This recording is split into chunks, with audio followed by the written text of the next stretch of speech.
पंचक व्रत महात्म्य द्वितीय अध्याय। शुक्लांबरधरं विष्णुं शशिवर्णं चतुर्भुजं प्रसन्नवदनं ध्यायेत् सर्वविघ्नोपशान्तये। व्यासाय विष्णुरूपाय व्यासरूपाय विष्णवे नमो वै ब्रह्मविधये वसिष्ठाय नमो नमः। श्रीकृष्ण उवाच सत्यभामा मुख चाहे प्रभु नारायण बोलन्ति गो सखी एबे मन देई शुण। पंचक व्रतर कथा शुणिबार पाए बहुत श्रद्धा तोर शुण आरे सही। द्वितीय प्रसंग एबे कहिबा विस्तारी से कथा को सजनी रे शुण कर्ण डेरी। द्वापर जुग चरित अटई जेहि पश्चिमे उड़ंग देश थिला रे सही। गोमेद नामरे थिला एकई पर्वत गोमती नदी से ही पर्वत हेला जात। से गोमती नदीर घाटर जे निकट विस्तारित होई रही थिला एक बट। नर नारी माने से ही नदी की आसंती नदी घाटे पशी जले स्नान करी जाती। विशेषरे कार्तिक मासरे नारी नर जल स्थान को आसंती हजार हजार। एबे शुण सजनी रे श्रुति पथ देई सेहि ठारे जाहा हेला कहिबा बुझाई। पक्षी पक्षिणी दुहे जे वृक्ष को आसिले नीड़ बंधाई आनंद मनरे रहिले। गृह धर्म प्रतिपाली स्त्री पुंस दुई आनंदरे रही थांती उदासीन होई। स्नान करिबाकु जले नदी को आसंती वृक्ष परे थाई पक्षी पक्षिणी देखंती। आहार निमंते चौ दिग को से जानती संध्या हेले नीड़ आड़े आसीन रहंती। एही परकारे जान किछि दिन गला पक्षिणी नारी ताहार गर्भवती हेला। दैवरे चारि गोटी डिम्ब जात कला से डिम्बरु चारि गोटी कन्या छुआ हेला। देखि करी पति पत्नी आनंदित दुई आहार खोजी आणंती छुआंकर पाई। से चारिंक नाम देले भिन्न भिन्न भिन्न रणी बणी घंटी जे कालिक नाम मान।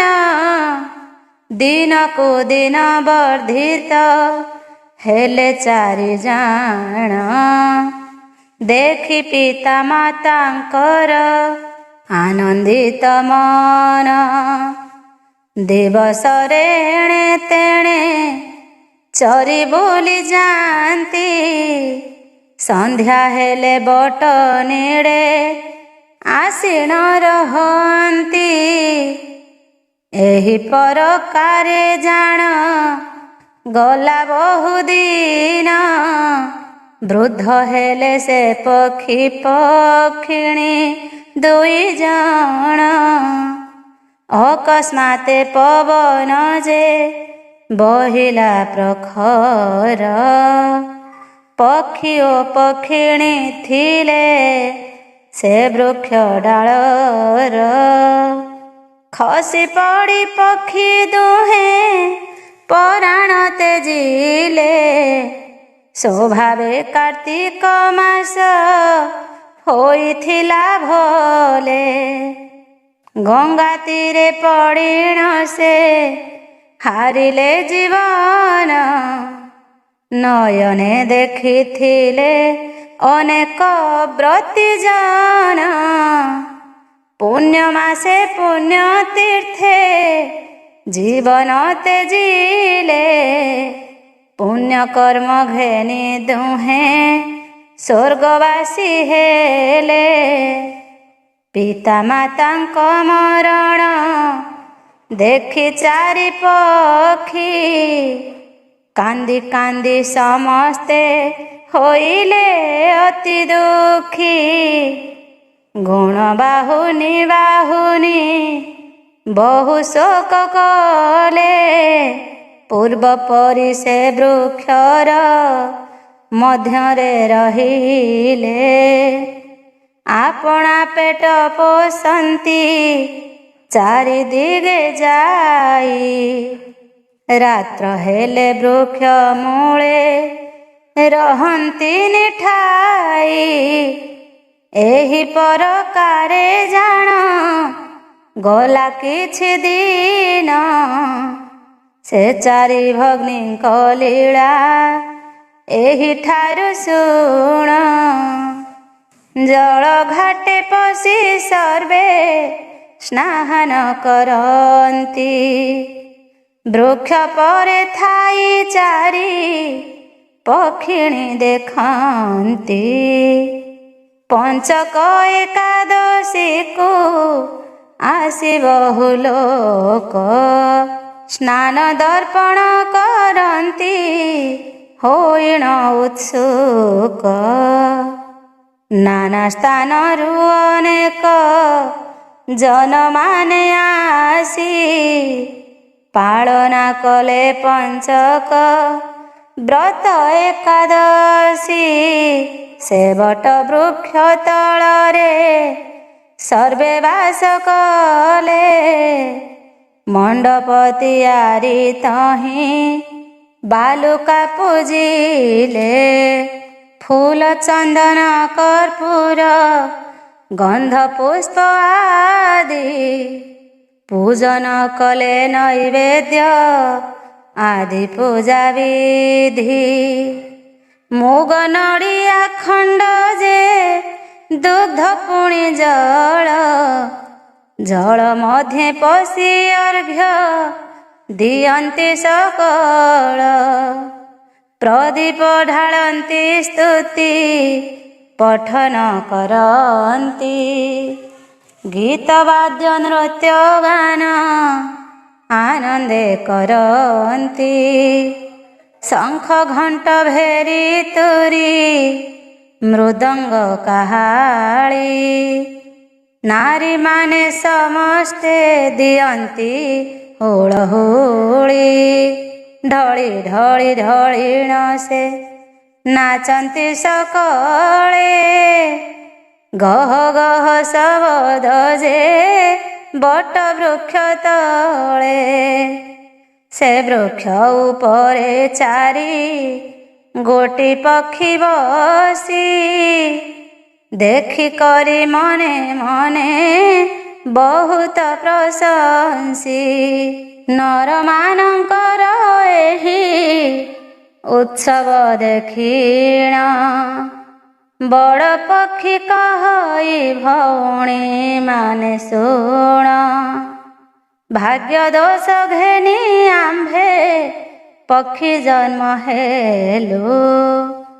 ଧର୍ମ କର୍ମ ବୋଲି କରି କିଛି ନ ଜାଣିଲୁ, ବିଶେଷରେ ହସ୍ତପାଦ ଆମ୍ଭର ଯେ ନାହିଁ। ଧର୍ମ ଅର୍ଜୁନକୁ କ୍ଷମ ହେବୁ ଆମ୍ଭେ କାହିଁ। ଥଣ୍ଟ ପକ୍ଷ ଏକା ଦେଲା ବିଧାତା ପୁରୁଷ, ସେ ଥଣ୍ଟେ କୀଟ ପତଙ୍ଗ କରୁଅଛୁ ଗ୍ରାସ। ଦେଖ ଦେଖ ଭଉଣୀ ଋଷି ଜନମାନେ, ଦେବତା ପୂଜନ୍ତି କେଡ଼େ ଆନନ୍ଦିତ ମନେ।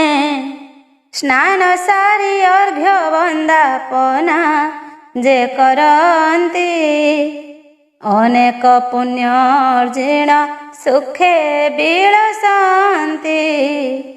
ଏଣୁ ମୋହର ବଚନ ଶୁଣ ତୁମ୍ଭେ ତିନି, ଏକାଦଶୀ କର ସର୍ବେ ମୋର କଥା ମାନି। ଏହି ବ୍ରତ ଗୋଟି ଜାଣ ଅଟଇ ଯେ ସାର, ତେଣୁ କରି ପାଳନ କରନ୍ତି ନାରୀ ନର। ଆଜହୁଁ କୀଟ ପତଙ୍ଗ ଆଉ ନ ଭଖିବା, ଏକାଦଶୀରୁ ପୂର୍ଣ୍ଣିମା ଉପବାସେ ଥିବା। ନରମାନେ ବୃକ୍ଷ ତଳେ ପୂଜା କରି ଶେଷ, ଛାଡ଼ି ଦେଉଛନ୍ତି ଯେଉଁ ପୂଜା ଅବଶେଷ।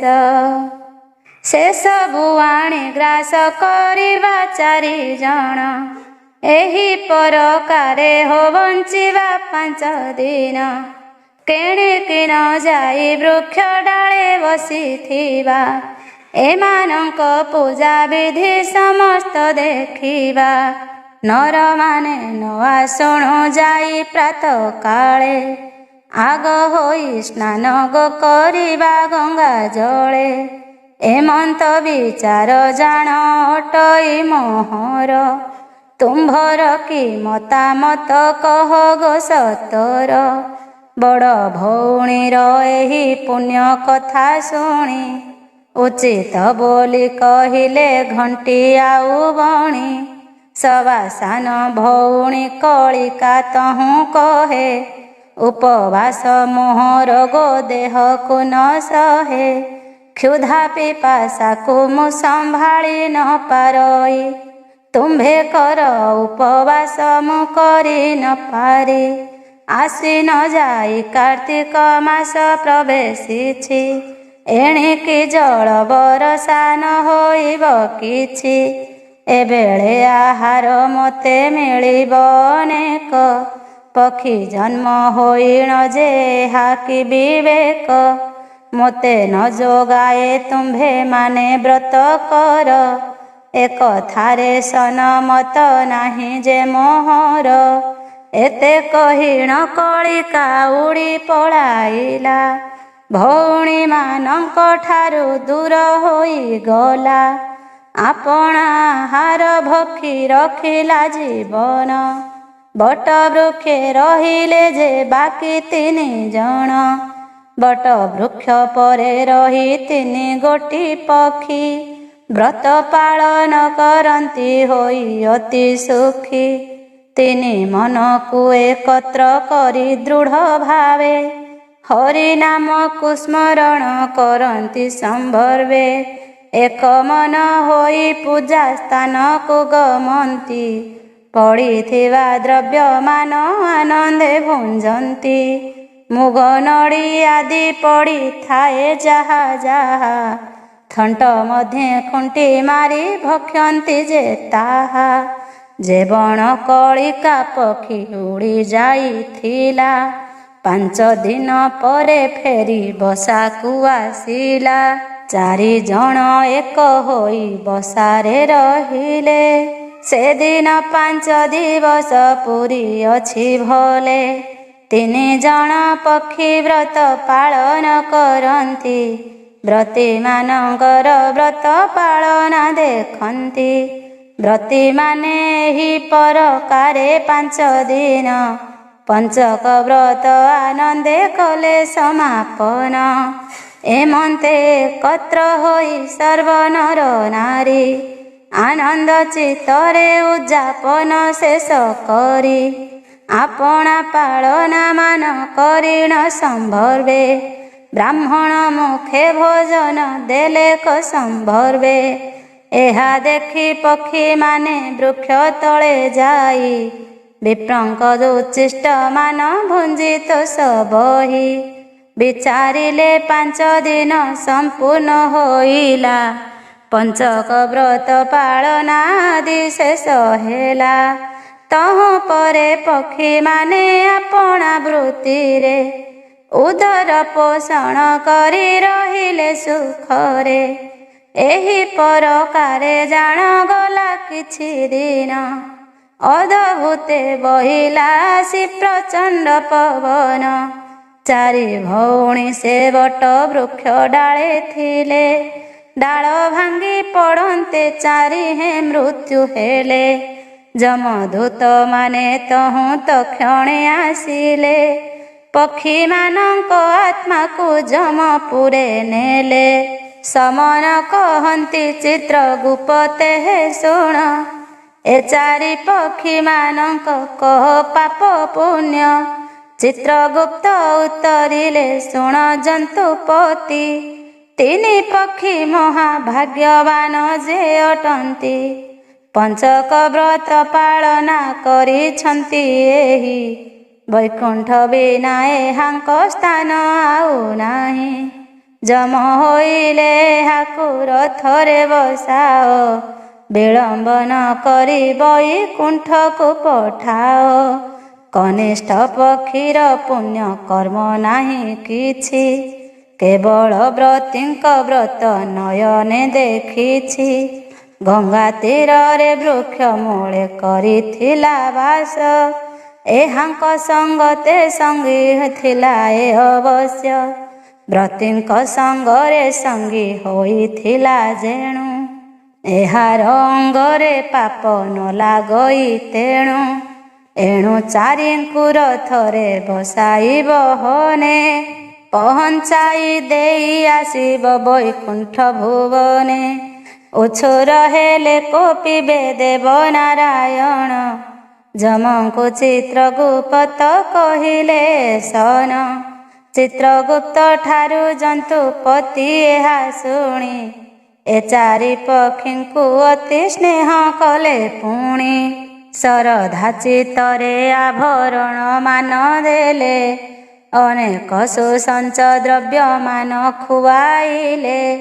ରଥେ ବସାଇ ବୈକୁଣ୍ଠେ ଦେଲେ ପଠିଆଇ ପକ୍ଷୀମାନଙ୍କୁ ଦେଖିଣ ବିଷ୍ଣୁ ଶ୍ରଦ୍ଧା ବହି ଆନନ୍ଦ ଚିତ୍ତରେ ବହୁ ଆଲିଙ୍ଗନ କଲେ। ପୁଣ୍ୟ କରିଅଛ ବୋଲି ସ୍ନେହେ ପ୍ରଶଂସିଲେ କହୁଛନ୍ତି ନାରାୟଣ ଶୁଣ ପକ୍ଷୀମାନେ ପଞ୍ଚକ ବ୍ରତ ପାଳନା କରିଛ ବିଧାନେ। ଏଣୁ ବୈକୁଣ୍ଠ ଭୁବନେ ଆନନ୍ଦରେ ଥାଅ ପୁଣ୍ୟ କର୍ମ ହେତୁ ତୁମ୍ଭେ ପୁଣ୍ୟ ଭୋଗ ପାଅ।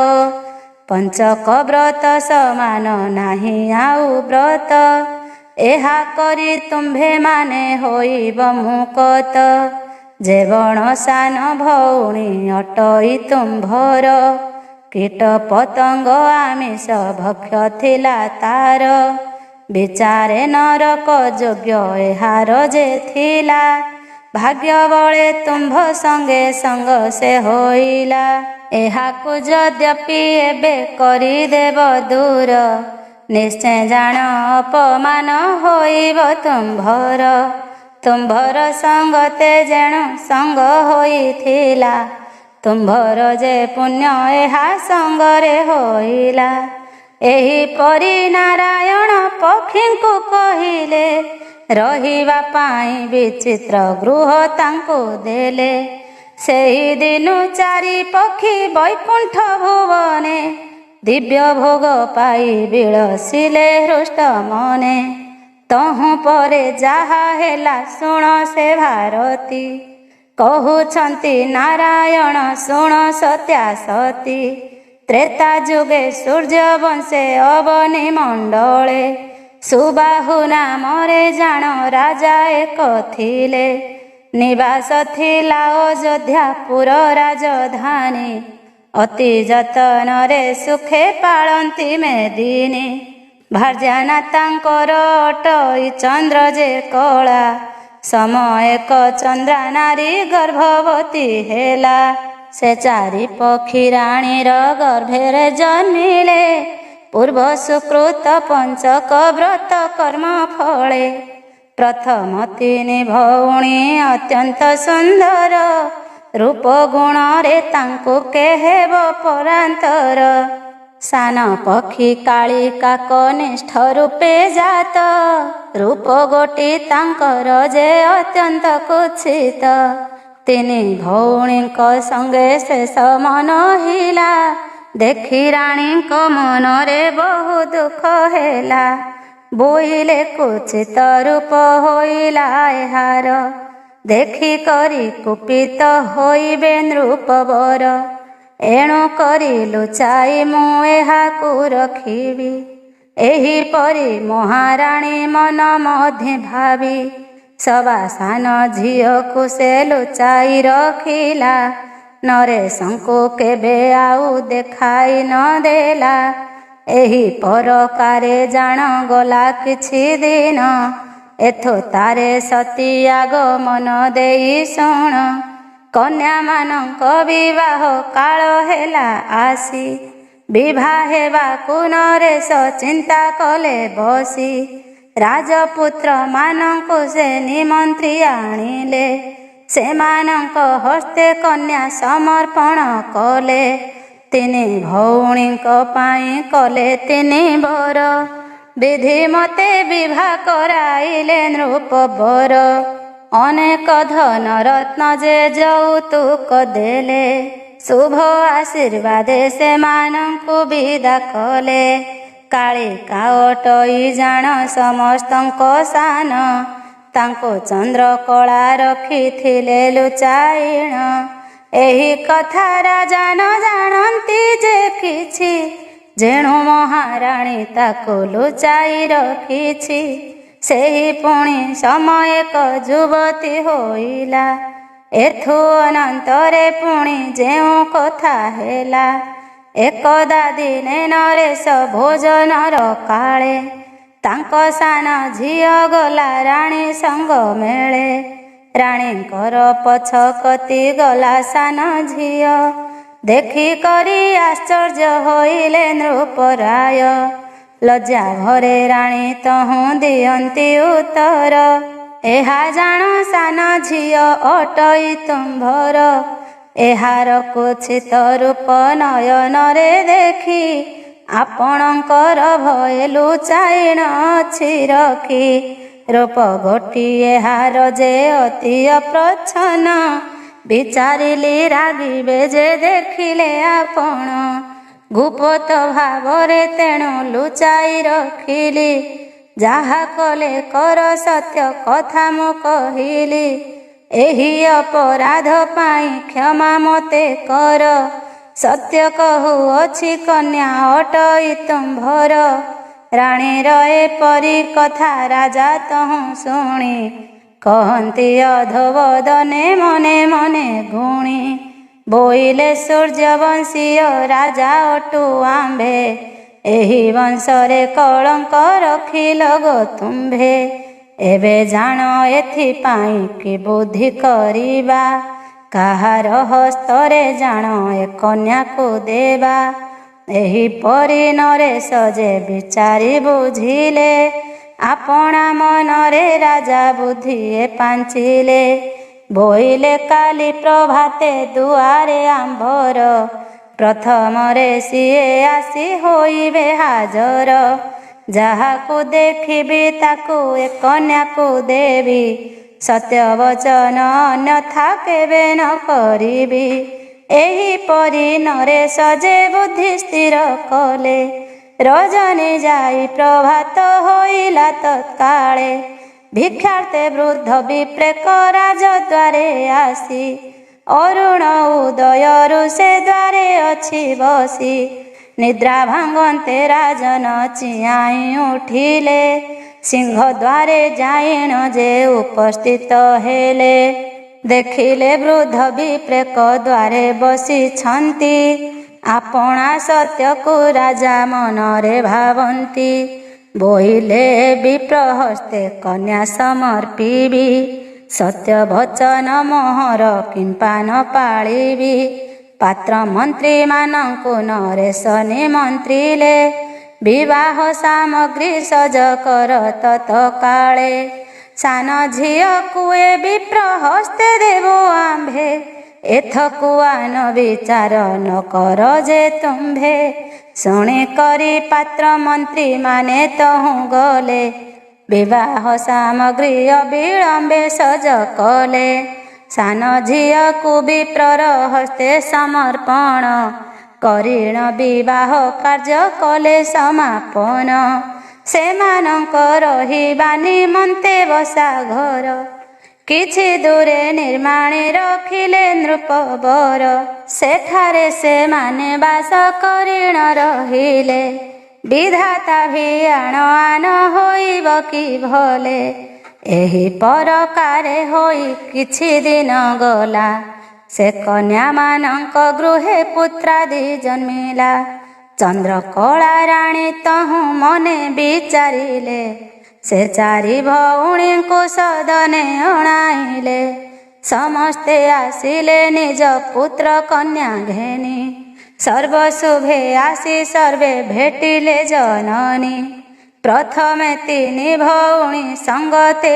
ଆସିଲେ ପିତା ମାତାଙ୍କ ସଦନେ ଆନନ୍ଦେ ରହିଲେ ସାନ ଭଉଣୀ କାଳିକା ନିଜ ଗୃହେ ଥିଲା ଦାସୀ ପୁଣି ତାହାକୁ ଯେ ଡାକିବାକୁ ଗଲା ସେ ମଧ୍ୟ ପୁତ୍ର କନ୍ୟାଙ୍କୁ ଘେନି ସଙ୍ଗତରେ ପ୍ରବେଶିଲା ଦାସୀ ସହ ପିତାଙ୍କ ଗୃହରେ ଭଉଣୀମାନଙ୍କ ସଙ୍ଗେ ଆନନ୍ଦେ ରହିଲା ଏଥୁ ଅନନ୍ତରେ ଶୁଣ ଯେଉଁ କଥା ହେଲା ସାନ ଝିଅ କାଳିକା ଯେ ଏମନ୍ତ କରଇ ପୁଅ ଝିଅମାନଙ୍କୁ ଭଗ୍ନୀଙ୍କ ପାଶେ ଦେଇ ରାନ୍ଧଣାଶାଳରେ ଯାଇ ଧରିତେ ମିଳିଲା ଭୋକ ଦେଉଅଛି ବାସି ଦିଅ ଗୋ ବୋଇଲା ପେଟ ଭରି ବାସି ଭାତ ଖାଇଲା ନିଶ୍ଚିନ୍ତେ ଖଡ଼ିକି ବାହାରେ ରାଣୀ ଦେଖନ୍ତି ଗୁପତେ ରାତ୍ରରେ ପଲଙ୍କ ତେଜି ଶୁଅଇ ଭୂଇଁରେ କେତେବେଳେ ନମି ଶୋଇ ତିନି ଭଗ୍ନୀ ଠାରେ ବାଉଳି ପରି ଏଠାରେ ସେଠାରେ ସେ ପଡ଼େ ଭଲ ମନ୍ଦ ନ ବିଚାରି ଭୂମି ପରେ ଗଡ଼େ ବାକି ତିନି ଭଉଣୀଙ୍କ ଦାସ ଦାସୀ ସର୍ବେ ଆଜ୍ଞା ମାତ୍ରେ ଦ୍ରବ୍ୟମାନ ଆଣନ୍ତି ସମ୍ଭବେ ପୁତ୍ର କନ୍ୟା ସେମାନଙ୍କ ଦିଶନ୍ତି ସୁନ୍ଦର ପରିଷ୍କାର ପରିଚ୍ଛନ୍ନ ଅତି ମନୋହର ତିନି ଭଉଣୀଙ୍କର ଦେଖିଏ ବ୍ୟବହାର ମନେ ମନେ ମହାରାଣୀ ଚିନ୍ତିତ ପାର ଚାରି କନ୍ୟା ମୋ ଗର୍ଭରୁ ଜନମ ଲଭିଲେ ସାନ ଝିଅର ଯେ ମନ୍ଦ ଭାଗ୍ୟ ଥିଲା ଭଲେ ଏତେ ଭାଳି ମହାରାଣୀ ଝିଅ ପାଶେ ଯାଇ ସୁଆଗି ବଚନ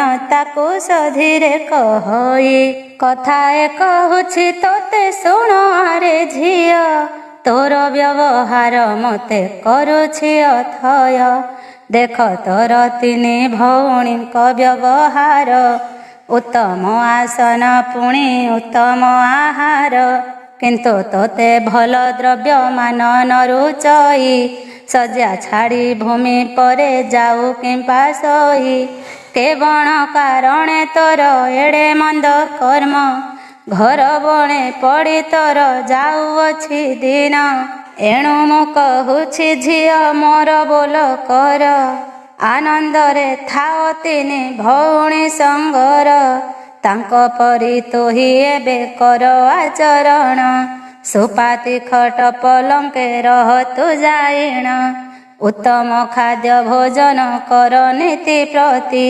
प्रफुल्लित करी रख तोर चित्तमती।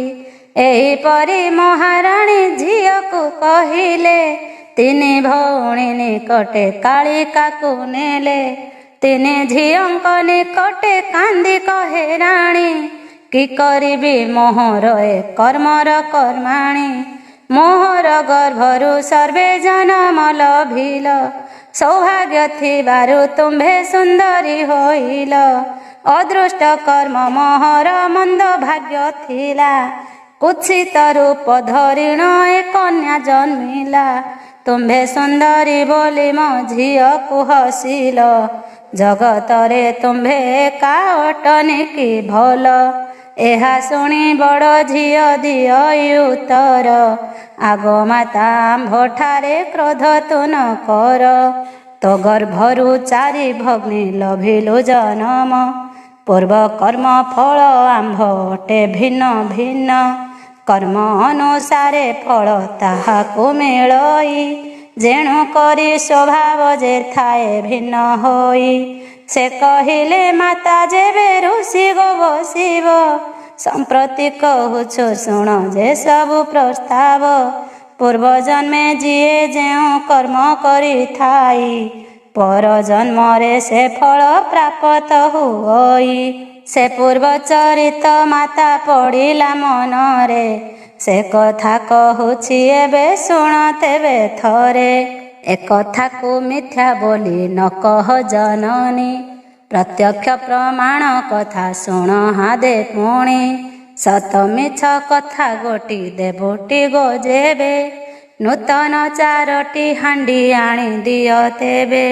प्रत्येक हांडी रे थिब सराई ढांकुणी, विलंब न करी मात बेगे दियो आनी। आश्चर्य मणिष माता गले तत्पर, चारि गोटी नुआ हांडी आनिले सतोर। सबु हांडी उपरे सराई ढांकी देई, झियो मानंक निकटे देले ताहा थोई। चारि कन्या माने निज मुख मान धोई, कोड़ी पानी मानंको जे हांडी रे पकाई। हांडी मानंके सराई ढांकी जत्न करी, गव्य घृतरे जागर जाली सर्वनारी। निर्जन स्थान रे नेई ताहाकु रखिले, प्रभात काल हेबारु समस्ते आसिले। मातांक बोइले गोसराई काढ़ी देख, आंभर पूर्व सुकृत जानिब प्रत्यक्ष। एहा शुणी महाराणी तर तरे गले, हांडी मानंक सराई काढ़ी न देखिले। बड़ तिनि भग्नीकर हांडीर भितरे, कदली मुग नड़िया पूरिछि तहिरे। तहु सान झियर हांडी को देखे फेड़ी, मीन कीट खोजी गेंडा तही अछि पूरी। एसबु घटना देखी राणी आचंबित, बड़ झियो को पूछिले तहिर वृत्तांत। गुप्त न करी एहार वृत्तांत तू कह, कर्णे शुणिले मोहर तुटिब संदेह। एहा शुणी बड़ झियो मातांकु कहई, पूर्वर वृत्तांत माता शुण मन देई। पूर्व जन्मे आंभे पक्षी कूले जन्मिथिलु, गंगा कूले थाई एकादशी व्रत कलु। तिनि भौणी पंचक कलु गोपालन, व्रत न पाଳି पलाई गला एहि स्थान। कालिका नाम एहार थिला से काଳରେ, आंभଙ୍କୁ छाड़ी जाई से रहिला बणरे। आंभ कथा मानि न मानि से पलायिण गला, कीट पतंग मारिण बणरे रहिला। आंभे तिनि जण बट वृक्ष डाळे रही, पंचक व्रत पालन कलु श्रद्धा बही। पूर्णमासी दिने ही कालिका आसिला, आंभर संगते मिसी पाप छड़ाइला। एही 5 दिन आंभे कलु उपवास, पूर्णमासी रे पंचक व्रत हेला शेष। झंझावात घाते आंभे हारिलु जीवन, आंभ मानंकु स्वर्ग को नेले नारायण। ବୈକୁଣ୍ଠ ଭୁବନେ ଯାଇ ଆନନ୍ଦେ ରହିଲୁ। ପ୍ରଭୁ ଆଜ୍ଞା ଦେଲେ ନର ରୂପରେ ଜନ୍ମିଲୁ।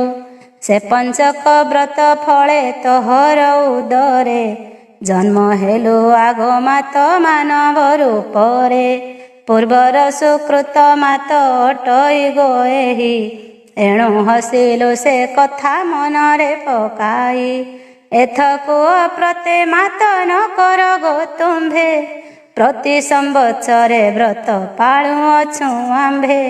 ତୁମ୍ଭେ ମାନେ ସମସ୍ତେ ଗୋପାଳ ଏହି ବ୍ରତ, ଅନ୍ତିମେ କାଳକୁ ନିଶ୍ଚୟ ପାଇବ ମୁକତ। ଝିଅମାନଙ୍କ କଥାରେ ରାଜା ରାଣୀ ତୋଷ, ପାଳନା କଲେ ପଞ୍ଚକ ବ୍ରତ ଉପବାସ। ପିତା ମାତା ପୌତ୍ର ପୌତ୍ରୀ ସଙ୍ଗତରେ ଧରି, ପରିବାର ସମସ୍ତେ ହୋଇଲେ ବ୍ରତାଚାରୀ। ଅନ୍ତିମ ସର୍ବେ ଅକ୍ଷୟ ମୁକତି ପାଇଲେ, ଦିବ୍ୟ ରଥେ ବସିଣ ଯେ ବୈକୁଣ୍ଠକୁ ଗଲେ। ସାନ ଭଉଣୀ ଭଗ୍ନୀମାନଙ୍କ କଥା ମାନି, ପଞ୍ଚକ ବ୍ରତ ପାଳନ କଲା ବିଧି ଘେନି। ଶେଷ କାଳେ ଗଙ୍ଗା ତୀରେ ପରାଣ ତେଜିଲା, ଦିବ୍ୟ ରଥେ ବସିଣ ଯେ ବୈକୁଣ୍ଠକୁ ଗଲା। ସୁଖ ଭୋଗ କଲା ତହୁଁ ବହୁତର କାଳ, ତାପରେ ଜନ୍ମିଲା ଆସି ଏ ମର୍ତ୍ତ୍ୟ ମଣ୍ଡଳ। ଶୁଣିଲୁ କି ସତ୍ୟ ଆଗ ସେ କାଳିକା ନାରୀ, ଅବନୀରେ ଆସି ହେଲା ବଲ୍ଲଭା ମୋହରି। ରାଇ କନ୍ୟା ବୋଲି ନାମ ଅଟଇ ତାହାର, ଏକାଳେ ହୋଇଲା ସେ ତ ବଲ୍ଲଭୀ ଆମର। ଶ୍ରୀକୃଷ୍ଣ ବ୍ରତ ମହିମା ଏମନ୍ତ ଅଟଇ, ସତ୍ୟଭାମାକୁ କହନ୍ତି ପ୍ରଭୁ ଭାବଗ୍ରାହୀ। ଏମନ୍ତ ସୁତ ମୁନି ସୌନକଙ୍କୁ କହିଲେ, ଶୁଣି କରି ମୁନି ଜନେ ଆଶ୍ଚର୍ଯ୍ୟ ହୋଇଲେ। ପଦ୍ମ ପୁରାଣ ଉତ୍ତର ଖଣ୍ଡେ ଚରିତ, ସଂସ୍କୃତରୁ ବାଛି କରି ଅଛି ପଦ ଅର୍ଥ। ଏକାଦଶୀରୁ ପୂର୍ଣ୍ଣିମା ଯାଏ ଉପବାସ, କର ସର୍ବେ ଦୃଢ଼ ବନ୍ଧେ ଏ ଯେ ପୁଣ୍ୟ ମାସ। ଇହ ଜନ୍ମେ ସୁଖ ଅନ୍ତ ପାଇବ ମୁକତି, ଲକ୍ଷ୍ମୀ ନାରାୟଣ ଆଳେ କରିବ ବସତି।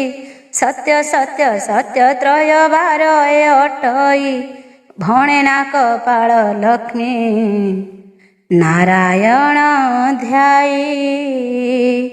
इति श्री पद्मपुराणे श्रीकृष्ण सत्यभामा कथने सुत सौनक संवादे पंचक व्रत कथा प्रसंगे नाम द्वितीय अध्याय।